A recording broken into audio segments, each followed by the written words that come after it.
Okay, so Jennifer Lopez is apparently back together, or she's hanging out with Ben Affleck.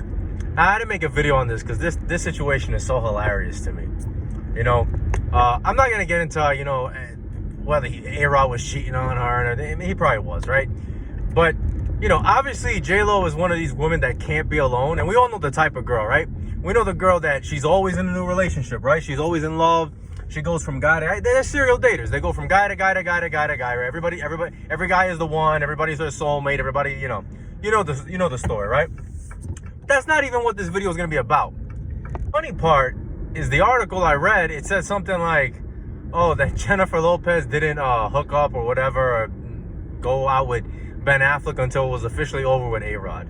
Okay, now let me tell you something. I'm a man of a certain age, certain level of experience, right? Over the course of my career, I've grabbed more rebounds than Dennis Rodman. So I can tell you exactly what happened in this scenario. This is what happens. Usually, you're going to get a text randomly, right? If you haven't spoken to a girl in a while, you're going to get a random text. It's going to be something along the lines of, "Oh, hey, stranger. Oh, how you been?" Right? Very random. You haven't talked to them in a long time. You don't speak to them. You guys don't, there's no communication, right? What that text is, I call it a feeler, right? They're sending out a feeler to see what your reaction is going to be, what your situation is, whether you're with anybody. They might not know what your situation, what's going on, right?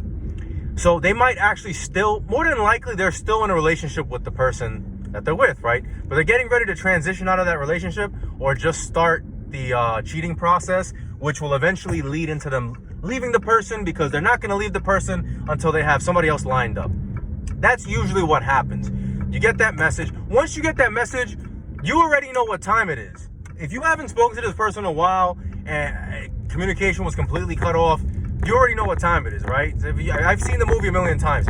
Now, here's the thing. Sometimes that feeler doesn't turn out to be anything because they just might want a little bit of attention, or they're just going through something and they're like gonna break up with them, but then like the next day they make up and then they're gonna ghost again and basically pretend like that conversation never happened. Whatever you guys talk about, let's just pretend nothing ever happened.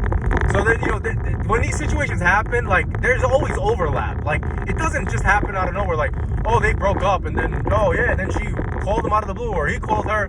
Give me a break. Give me a break. This is hysterical to me because it even happens at these high levels, of these rich people, celebrities. They're no different than your average normal day person when it comes to these type of situations with relationships and everything, and jumping to the next person, the transition game and everything. I just thought it was hilarious, And I'm going to say something. This is an uncomfortable truth, right? It's an uncomfortable conversation to have. But I'm going to say this. This doesn't apply to everyone, of course, obviously. Every time you say something about a woman, there's always a girl that chimes in, "Oh, that's not true," and everybody's like that. I'm not talking about everybody, right? But listen, this is the truth. Usually, when it comes to attractive women, all of them have a list in their head, right? They have a list of guys that they would either hook up with or be in a potential relationship if that relationship were to end. They have a list of guys that they know, and these attractive girls have no shortage of guys that they know that they can get just like that, right? So they have that list in their mind. So that's why when these people break up, you see, boom, jump to the next person. They already have in their mind, they already know this is what happens, That's why when I talk to guys, they're all upset and they're like, "Oh, how could she do that?" And, "Oh, she's already with somebody else." I tell them, listen, bro, it's not personal. It's just business. She did what she had to do. That's not your girl. It's just your turn. That's just one man's opinion.